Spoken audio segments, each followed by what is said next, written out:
நம்ம ஆத்துமா புதுப்பிக்காத பட்சத்தில் எந்த ஆசீர்வாதத்தையும் நம்ம ஆண்டவர்கிட்ட எதிர்பார்க்கவே முடியாது. ஆவியின் கனிகள் உள்ள இருக்கணும், மாம்ச கிரியைகள் வெளியேறணும்.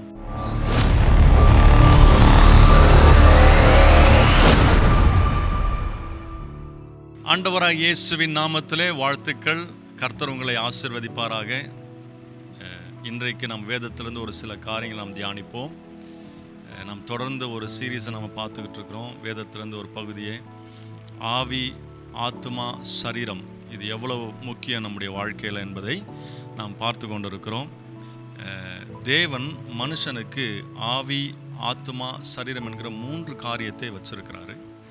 இந்த 3 காரியத்தை நம்ம தெளிவாக புரிஞ்சுக்க முடியும்பொழுது தான் நம்ம வாழ்க்கையில் ஆண்டவர் நமக்காக வச்சிருக்கிற எல்லா மேன்மைகளையும் ஒரு பெரிய டிரான்ஸ்ஃபர்மேஷன் உண்டாகுன்றதை நம்ம பார்த்துக்கிட்டு இருக்கிறோம் தொடர்ந்து. இன்னைக்கு அதிலிருந்து நம்முடைய மனதை புதுப்பித்தல் என்கிற ஒரு வார்த்தை, அந்த தலைப்பிலிருந்து அவங்களோட நான் பேசலான் இருக்கிறேன். நம்முடைய மனதை எப்படி புதுப்பிக்க முடியும்? மனது என்று சொல்லும்போது ஆத்துமாவை புதுப்பிக்கும் பொழுது ஆவி, ஆத்துமா, சரீரம், இந்த ஆவியானது தேவனோடு தொடர்பு கொண்டுள்ளதாக இருக்கிறது. நம்முடைய ஆவி தேவனுடைய ஆவியோடு இசைந்திருக்கிறது என்று வேதம் சொல்லுகிறது. ஆவியானவர் நம்முடைய ஆவியோடு சாட்சி கொடுக்கிறார் என்று வேதம் சொல்லுகிறது. சரிங்களா? அப்போ இந்த நம்முடைய ஆவி எப்பொழுதும் இந்த ஆவிக்குரிய உலகத்தோடு அது தொடர்பு கொண்டுள்ளதாக இருக்குது. ஆத்துமா என்பது நம்முடைய மனது, சிந்திக்கிற திறன், நம்முடைய இருதயம் என்று சொல்லலாம். நம்ம எப்படி யோசிக்கிறோம், நம்முடைய திங்கிங் ப்ராசஸ், இதெல்லாம் நம்ம சொல்லலாம். பிரெயின், அதுக்குள்ள சொல்லலாம். சரீரம் என்னென்னா, நம்ம நினைக்கிறோமோ, என்ன யோசிக்கிறோமோ அதை என்ன பண்ணோம், இது சரீரத்தின் வழியாக அது செயல்படுத்தும். இப்போது இதில் இந்த ஆவிக்குரிய மனுஷன் ஆண்டவரோடு இணைந்திருக்கிறான், ரிலேஷன்ஷிப்பில் இருக்கிறான், சரீரம் இருக்குது, நடுவில் ஆத்துமா இருக்குது. இந்த ஆத்துமா, மனது, சிந்தனை, நம்முடைய இருதயம், இதுதான் இந்த ஆவிக்கும் இந்த சரீரத்திற்கும் இடையே இருக்கிற ஒரு சேனல். சரிங்களா? இந்த ஆவிக்குரிய உலகத்தில் இந்த ஆவியை நம்ம தொடர்பு கொண்டு இருக்கிறான். எந்த ஒரு ஆசீர்வாதமும் நமக்கு பெற வேண்டும் என்று சொன்னால் நம்ம ஆத்துமா எப்படி இருக்கிறதோ அதை பொறுத்து தான் இந்த ஆவி உலகத்திலிருந்து ஆசீர்வாதம் கொண்டு வருகிறதும், அது கொண்டு வந்து சரீரத்தின் வழியாக மேனிஃபெஸ்ட் ஆகிறதும் ஆகாமல் இருக்கிறதும் இந்த ஆத்துமா பொறுத்து தான் இருக்குது. நம்ம சிந்திக்கிற சிந்தனை பொறுத்து தான் இருக்குது. நம்ம மனதை பொறுத்து தான் இருக்குது. அப்போது நம்ம மனதை ஒவ்வொரு நாளும் வேதத்தின் மூலமாக நாம் புதுப்பிக்க வேண்டும் என்று வசனம் சொல்லுகிறது. அப்போ இந்த ஆத்துமா இந்த சரீரத்தோடு அது எப்பொழுதும் பார்க்கிற காரியத்தோடு, இந்த உலகத்தின் காரியத்தோடு, இந்த உலகத்தில் நடக்கிற எல்லா நெகட்டிவான விஷயங்கள் எதுவாக இருந்தாலும் அதை பார்த்து, ப்ராக்டிக்கலாக நடக்கிற விஷயங்களை பார்த்து இந்த ஆத்துமா எப்பொழுதும் சரீரத்தோடு இணைந்திருந்தது என்று சொன்னால், இது ஆவிக்குரிய உலகத்துக்கு ஃபோக்கஸ் பண்ணாமல் இந்த மாம்ச உலகத்தோடு இணைந்திருந்தது என்று சொன்னால், நம்ம திரும்ப திரும்ப திரும்ப இந்த உலகத்தில் இருக்கிற காரியத்தை மட்டும்தான் நம்ம என்ன பண்ணுவோம், திரும்ப திரும்ப செஞ்சுக்கிட்டே இருப்போம். ஆனால் இந்த ஆத்துமா, மனது ஆவிக்குரிய காரியத்தோடு, ஆவிக்குரிய உலகத்தோடு, வேதத்தோடு, ஸ்பிரிச்சுவல் வழியில் இது நடக்க நடக்க நடக்க இந்த ஆத்துமா இந்த ஆவி உலகத்தில் இருக்கிற இந்த ஆவி மனுஷனுக்குள்ளே இருக்கிற அந்த வல்லமையை அந்த ஆத்துமா வழியாக சரீரத்தில் எல்லா அற்புதங்களையும் கொண்டு வரும். இதுதான் உண்மை. நல்லா புரிஞ்சுக்கணும். அப்போது இந்த ஆவி உலகத்திற்கும் ஆவியான மனுஷனுக்கும் சரீரத்திற்கும் இடையே இருக்கிற இந்த ஆத்துமாவை நம்ம ரொம்ப கவனமாக நம்ம டேக் கேர் பண்ணணும். We have to renew our mind every day. நம்ம ஆண்டவரை ஏற்றுக்கிட்டவர்களாக இருக்கலாம். ஏற்றுக்கிட்டாலும் நிறைய பேர் பயத்திலே வாடுறவங்க நம்ம பார்த்துருக்குறோம். சரிங்களா? நம்ம ஆண்டவரை ஏற்றுக்கிட்டால் எல்லாமே மாறிடுமா அப்படின்னு கேட்டிங்கன்னா நிச்சயமாக மாறாது. நம்ம சபைக்கு போனால் எல்லாம் மாறிடுமா? நிச்சயமாக மாறாது. நான் ஆண்டவர் ஏற்றுக்கிட்டேன், ரட்சிக்கப்பட்டுட்டேன், நான் சொந்த ரட்சகரை அவரை நான் பின்பற்றினால் மாத்திரம் பயங்கள் போகாது. ஒரு டிப்ரெஷன் ஸ்பிரிட்லேயே இருப்பாங்க. ஆண்டவர் ஏற்றுக்கிறதுக்கு முன்னாடி எப்படி இருந்தாங்களோ அதே போலவே ஆண்டவர் ஏற்றுக்கிட்ட பிறகும் அதே நிலைமையிலே வாழ்ந்துக்கிட்டு இருப்பாங்க. அதே பயத்தில் இருப்பாங்க, அதே டிப்ரெஷன் ஸ்பிரிட்டில் இருப்பாங்க, அதே நெகட்டிவ் ஸ்பீச்சில் இருப்பாங்க. எப்போ அந்த நெகட்டிவ் வைப்ரேஷனுக்குள்ளே அவங்க என்ன பண்ணுவாங்க, மாட்டிக்கிட்டு இருப்பாங்க. காரணம் என்னென்னா, இந்த ஆவி மனுஷனுக்கு அவங்க முக்கியத்துவம் கொடுக்கல. அவங்க என்ன பண்ணுறாங்க, அவர்கள் மனதை சரீரத்தோடு இணைந்து இந்த உலகத்தில் இருக்கிற காரியத்திலே ஃபோக்கஸ்டாக இருப்பாங்க. அவங்க என்ன பார்க்குறாங்களோ அதை மட்டும் தானே பண்ணுவாங்க, உள்வாங்கி இதுதான் அப்படின்ற ஒரு தீர்மானத்துக்குள்ளே போயிட்டு அப்படியே வாழ்வாங்க. சரிங்களா? இதுதான் உண்மை. நம்ம ஆண்டவர் ஏற்றுக்கிட்டாலும் நம்முடைய மனது அது ஒவ்வொரு நாளும் புதுப்பிக்காத பட்சத்தில், அது புதிதாகாத பட்சத்தில், அது அப்டேட் ஆகாத பட்சத்தில் நாம் இந்த ஆவிக்குரிய உலகத்தில் இருக்கிற எந்த ஆசீர்வாதத்தையும் நம்மால் பெற முடியாது. வசனம் சொல்லுது, இப்படி இருக்க ஒருவன் கிறிஸ்துவுக்குள் இருந்தால் புது சிருஷ்டியாக இருக்கிறான், பழையவைகளெல்லாம் ஒழிந்து போயின, எல்லாம் புதிதாயின என்று வசனம் சொல்லுது. ஆங்கிலத்தில் ரொம்ப அழகாக போட்டிருக்கு. If any man be in Christ,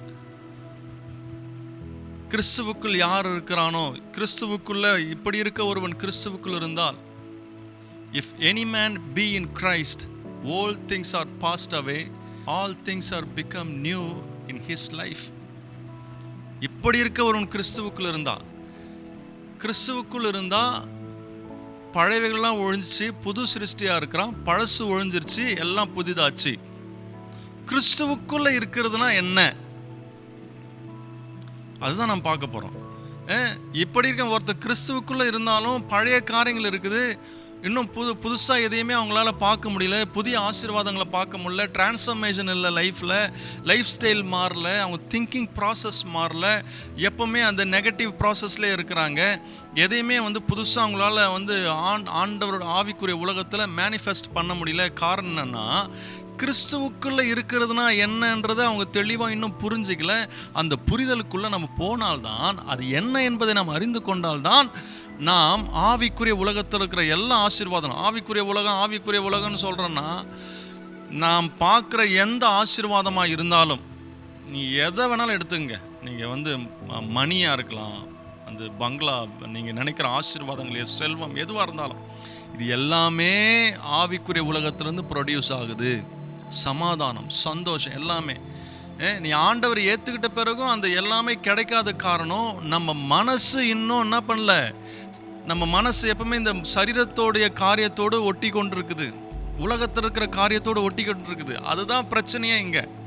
அப்போ இந்த மனசில் ஒரு டிரான்ஸ்ஃபர்மேஷன் வரணும், இந்த மனசு புதுப்பிக்கப்படணும். இப்படி இருக்க ஒருவன் கிறிஸ்துவுக்குள் இருந்தால் புது சிருஷ்டியாக இருக்கிறான், பழசெல்லாம் ஒழிஞ்சு போச்சு. எப்போ இந்த பழசெல்லாம் ஒழிஞ்சு போகும், எப்போ நீ புது சிருஷ்டியாக இருக்கிறன்றதை உணர முடியும்? இந்த ஆவிக்குரிய மனுஷன் எப்பொழுதுமே அவன் பவர்ஃபுல்லாக இருக்கிறான். உனக்குள்ள ஒரு ஆவி இருக்கிறான் பார்த்தியா, அவன் எப்பொழுதும் பவர்ஃபுல்லாக இருக்கிறான். அவனுக்குள்ள இருக்கிற அந்த அற்புதங்களை நீ எப்போ சரீரத்தின் வழியாக நீ மேனிஃபெஸ்ட் பண்ண முடியும்? எப்பொழுதுனா, உன் ஆத்துமா, உன் மனது இந்த ஆவிக்குரிய காரியத்தோடு இணைந்து, கர்த்தருடைய வார்த்தையோடு இணைந்து, அதில் ஒவ்வொரு நாளும் அது ப்ராக்டிஸ் பண்ணும்பொழுது, இந்த ஆவியும் இந்த ஆத்மாவும் ஒவ்வொரு நாளும் இணைந்து செயல்படும் பொழுது தான் இந்த சரீரத்தில் இந்த ஆவிக்குரிய எல்லா ஆசீர்வாதங்களும் மேனிஃபெஸ்ட் ஆகும். எல்லா நன்மைகளும் உன்னால் உன் சரீரத்தின் வழியாக இந்த உலகத்தில் நம்ம பார்க்க முடியும். அதுதான் சொல்லுது, இப்படி இருக்க ஒருவன் கிறிஸ்துவுக்குள் இருந்தால் புது சிருஷ்டியாக இருக்கிறான், பழையவைகளெல்லாம் ஒழிந்து போயின, எல்லாம் புதிதாயின. நான் சொல்கிறது எல்லாருக்கும் புரிஞ்சிருக்கும்னு நினைக்கிறேன். நிச்சயமாகவே ஆண்டவர் இதை தான் எதிர்பார்க்கிறாரு. நம்ம மனசை புதுப்பிக்கணும். இந்த மனசை புதுப்பிக்கணும்னு சொல்கிறீங்க, அது எப்படி புதுப்பிக்கணும்? அப்போ மனசில் என்ன இருக்கிறத முதல்ல நம்ம புரிஞ்சுக்கணும். வசனம் என்ன சொல்லுது, மனசை புதுப்பிக்கணும்னா நம்ம வசனம் என்ன சொல்லுகிறது அப்படின்னு பார்க்கும்போது, நான் தியானிக்கும் பொழுது ஒரு 2 வசனத்தை நான் 2 சாப்டர்லேருந்து நான் பார்த்தேன். எபிரேயரில் 10வது அதிகாரத்தில் பார்த்தீங்கன்னா 39வது வசனம் ரொம்ப அழகாக போட்டிருக்கு. எபிரேயர் 10வது அதிகாரம் 39. நாமோ கெட்டு போக பின்வாங்குகிறவர்களா இராமல் ஆத்துமா ஈடேற விசுவாசிக்கிறவர்களா இருக்க வேண்டும். நாமோ கெட்டு போவதற்கு பின்வாங்குகிறவர்களா இராமல் ஆத்துமா ஈடேறுவதற்கு, ஆத்துமா பலப்படுவதற்கு, ஆத்துமா வந்து ஒவ்வொரு நாளும் ஸ்ட்ரென்தன் பண்ணணும். ஆத்துமா ஸ்ட்ரென்தன் ஆகணும்னா நம்ம வசனத்தை விசுவாசிக்கிறவளாக இருக்கணும். ஆவிக்குரிய விஷயத்தில் நம்ம வந்து ஃபோக்கஸ்டாக இருக்கணும். ஸ்பிரிச்சுவல் பார்த்து நம்ம வந்து விரும்பணும். சர்ச்சுக்கு போகிறது மட்டும் பெருசு இல்லை, ஆண்டவரை ஏற்றுக்கிட்டோன்னு சொல்கிறது மட்டும் பெருசு இல்லை. நாம் அந்த நல்வழிகளை நாம் விரும்புகிறவர்களாக இருக்கணும். நம்ம திங்கிங் பேட்டர்னை நம்ம மாற்றணும். நம்ம லைஃப் ஸ்டைல் மாறணும். நம்ம பழைய ஆண்டவரை வந்து ஏற்றுக்கிறதுக்கு முன்னாடி எப்படி இருந்தோமோ அதே லைஃப் ஸ்டைலை வந்து ஏற்றுக்கிட்ட பிறகும் நமக்கு இருந்தது என்று சொன்னால் நம்ம மனது இன்னும் புதுப்பிக்கப்படவில்லை. ஆண்டவரோடு இன்னும் அது இணையலை. ஆவிக்குரிய உலகத்தோடு அது வந்து கனெக்ட் ஆகலைன்னு அர்த்தம். இந்த ஆத்மா தான் சேனல்.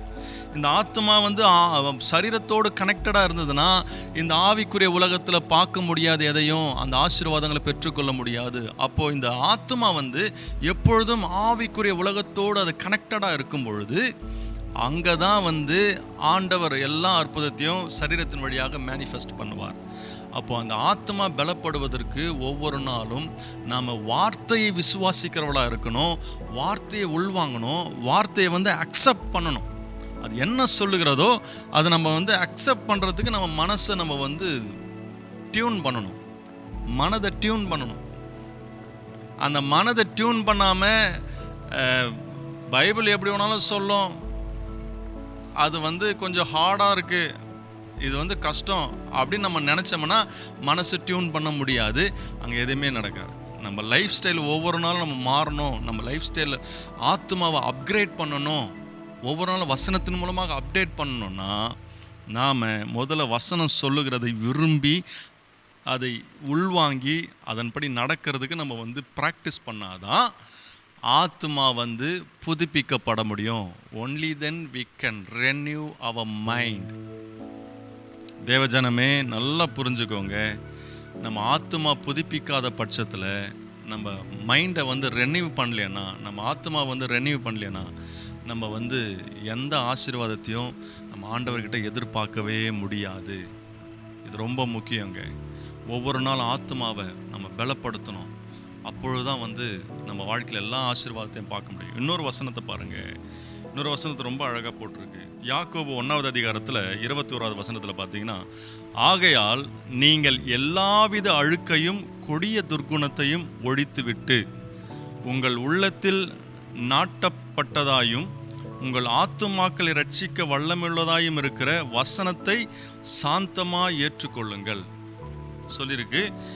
நம்ம மனசில் இருக்கிற எல்லா ஃபில்த்தினஸ், ஆங்கிலத்தில் சொல்லுவாங்க ஃபில்த்தினஸ், அழுக்கான விஷயங்கள், unwanted thinking, unwanted habits, unwanted என்ன சொல்கிறது, இருதயத்தில் இருக்கிற விஷயங்கள், அது கசப்பாக இருக்கலாம், அது வைராக்கியமாக இருக்கலாம், இல்லை அது வந்து தேவையில்லாத நம்ம சரீரத்திற்கு கெடுக்கிற தேவையில்லாத காரியங்களாக இருக்கலாம். நமக்கு தான் தெரியும். ஒவ்வொருத்தருக்கும் அந்த அன்வான்ட் ஃபில்த்தினஸ் வந்து வேரி ஆகும். சரிங்களா? நல்லா புரிஞ்சுக்கணும். ஃப்ரெண்ட்ஸுக்கிட்ட இருக்கிற அந்த ஃபில்த்தினஸ் உனக்குள்ளே இருக்கிறாது. உனக்கு வேறு மாதிரி ஃபில்த்தினஸ் வந்து அதுக்குள்ளே செயல்படும். அப்போது இந்த அன்வான்ட் திங்ஸை வந்து நம்ம மனசுலேருந்து வெளியே எடுத்துடணும். ஆவியின் கனிகள் உள்ளே இருக்கணும். மாம்ச கிரியைகள் வெளியேறணும். அதாவது அப்பொழுதுதான் மனதை நம்ம புதுப்பிக்க முடியும். ஆவியின் கனிகள் என்னன்றதை போட்டு பாருங்கள், நெட்டில் வரும். மாம்சத்தின் கிரியைகள் என்னென்னா போட்டு பாருங்கள், நெட்டில் வரும். இதை நம்ம மாம்சத்தின் கிரியை ஒழித்து ஆவியின் கனிகள் நம்ம ஏற்றுக்கொள்ளும் பொழுது, நம்முடைய மனது புதுப்பிக்கப்படும் பொழுது, அங்கே ஆண்டவர் நமக்காக வச்சிருக்கிற மேன்மைகள், இந்த ஆவி ஆத்மா சரீரம் ஒன்றோடு ஒன்று அது வந்து நல்லா ப்ராக்டிஸ் ஆக வசனத்திற்குள்ள அங்கே வந்து ஆண்டவர் நமக்காக வச்சிருக்கிற மேன்மைகளை அடைய முடியும். வசனம் சொல்லுது, எல்லாம் தேவையில்லாத அழுக்கையும் கொடிய துர்க்குணத்தையும் வெளியே எடுத்துடணும். அதுக்கப்புறம் என்ன சொல்லுதுன்னா அந்த வசனம் யாக்கோபு 1:21 உங்கள் ஆத்துமாவை ரட்சிக்க வல்லமை உள்ளதாக இருக்கிற, உங்கள் ஆத்துமாவை ரட்சிக்க வல்லமை உள்ளதாக இருக்கிற அந்த வசனத்தை சாந்தமாயும் நீங்கள் ஏற்றுக்கொள்ள வேண்டும். சாந்தமாக அதை ஏற்றுக்கணும். சில நேரத்தில் ரொம்ப ஹார்டாக இருக்கும் அதை அக்செப்ட் பண்ணுறதுக்கு. ஆனால் அது ஹம்பிள்னஸ், நம்ம ஹார்ட்டில் ஹம்பிள்னஸ் இருக்கணும். ஓகே, ஆண்டவரே என்னோட ஸ்டேட்டஸ் இதுதான், இப்படி தான் நான் இருக்கிறேன், நான் என்ன செய்கிறதுன்னு தெரியல, நான் கமிட் பண்ணுறேன். தாழ்மையாக ஆண்டவர்கிட்ட ஒப்பு கொடுங்க. நீங்கள் ஓப்பனாக, நீங்கள் இந்த உலகத்தில் ஆண்டவரை தவிர வேறு யாருக்கிட்டையும் உங்களால் ஓப்பனாக இருக்க முடியாது. நல்லா புரிஞ்சுக்க. He is the only best friend in your life. He is the best friend in your life. அவர் தான் உனக்கு சிறந்த ஒரு நண்பன். அவர்கிட்ட நீங்கள் எந்த ஒரு விஷயத்தை நீங்கள் ஷேர் பண்ணலாம். அந்த ஹம்பிள்னஸ்குள்ளே வரணும், மனத்தாழ்மைக்குள்ளே வரணும். வசனத்தை சாந்தமாக தாழ்மையோடு அதை ஏற்றுக்கொண்டு, ஆண்டவரே என் வாழ்க்கையில் நீங்கள் கிரியை செய்யுங்க, என் ஆவி மனுஷனை நான் பார்க்கணும், என் ஆத்துமாவை நான் பலப்படுத்தணும், ஆவிக்குரிய உலகத்தோடு நான் கனெக்டடாக இருக்கணும், உம்மோடு நான் வாழ வேண்டும் என்று நீ ஹம்பிள்னஸோடு நீ அதை ஏற்றுக்கொள்ள உங்கள் வாழ்க்கையில் ஆண்டவர் உனக்காக வச்சிருக்கிற பயங்கரமான காரியங்களை இங்கே இந்த உலகத்தில் உங்கள் கண்களால் பார்க்க முடியும். உனக்கே நீ அப்புறம் சொல்லுவீங்க, எல்லா விஷயமும் டக்குன்னு ஆண்டவர் எனக்கு செஞ்சு முடிக்கிறார், இது எப்படி நடக்குதுன்னு தெரியல. விஷயம் என்னன்னா, உன் ஆத்துமா அந்த ஆவிக்குரிய உலகத்தோடு கனெக்டடாக இருக்கிறதுனால தான் எல்லாமே உனக்கு எல்லாம் ஸ்டடி அண்ட் ஸ்மூத்தாக போகும். எப்பேற்பட்ட சேலஞ்சஸ் வந்தாலும் நீ அழகாக நீ ஹேண்டில் பண்ணிட்டு போயிட்டே இருப்ப. ஆனால் அந்த மனசை நம்ம இந்த உலகத்தோடு கனெக்டடாக வச்சுக்கிட்டோம்னா, அந்த ஸ்பிரிச்சுவல் வழியை விரும்பாமல் நாம் என்ன கண்களை பார்க்குறோமோ, என்ன விரும்புகிறோமோ அதை நம்ம அதுக்குள்ளே நம்ம ஸ்டக் ஆகிட்டோம்னா, அதுக்கப்புறம் நம்ம ரொம்ப ஸ்ட்ரகிள் ஆகுங்க லைஃப்பில். நான் நிறைய விஷயம் என் லைஃப்பில் பார்த்துருக்குறேன். நான் எக்ஸ்பீரியன்ஸ்லேருந்து நான் பேசுகிறேன். நான் இந்த மினிஸ்ட்ரியில் ரொம்ப வருஷமாக நான் இருக்கிறேன். அதனால் நான் சொல்கிறேன், அந்த ஆத்துமாவை அந்த ஆவிக்குரிய உலகத்தோடு கனெக்டடாக வச்சுக்கோங்க. அங்கே தான் உங்கள் வாழ்க்கையில் ஒரு மேன்மையும் உனக்கென்று வச்சிருக்கிற எல்லா உன்னதமான காரியங்கள் உனக்காக காத்து கொண்டு இருக்கிறது. அது உன்னை தேடிக்கிட்டு இருக்குது. நாம் அதை தேடி போகும்போது அது நம்ம தேடி வரும். நீங்கள் தேடுற விஷயம் உன்னை தேடிக்கிட்டு இருக்குது. அதுதான் உண்மை. நீ எதெல்லாம் நீ தேடிக்கிட்டு இருக்கிறியோ அது உன்னை தேடிக்கிட்டு இருக்குது. ஆனால் நம்ம மனசு சில நேரம் தேடுது, சில நேரம் வேற வழியில் தேடுது. அப்போ அந்த மனசை ஃபோக்கஸ்டாக வேத வசனம் தான் அதுக்கு ஒரே வழி. மனதில் இருக்கிற எல்லா அழுக்கையும் எடுத்து போட்டு ஆண்டவரோடு அது கனெக்ட் ஆக அங்கே ஒரு மேஜிக் நடக்கும் பாருங்க. அதை அந்த பிளெஸ்ஸிங்கையும் உனக்கென்று வச்சிருக்கிற அந்த எல்லா ஆசீர்வாதத்தையும் ஒருவராலும் தடுக்க முடியாது. அது உன்னை கொண்டு தான் கர்த்தர் செய்வார். நிச்சயமாகவே இந்த வார்த்தை உங்களுக்கு ஆசீர்வாதமாக இருக்குன்னு நான் நம்புகிறேன். உங்கள் ஆத்மாவை ஒவ்வொரு நாளும் புதுப்பியுங்கள். கர்த்தர் அந்த ஆத்மாவிலிருந்து பெரிய காரியங்களை செய்ய போகிறார். God bless you. Thank you.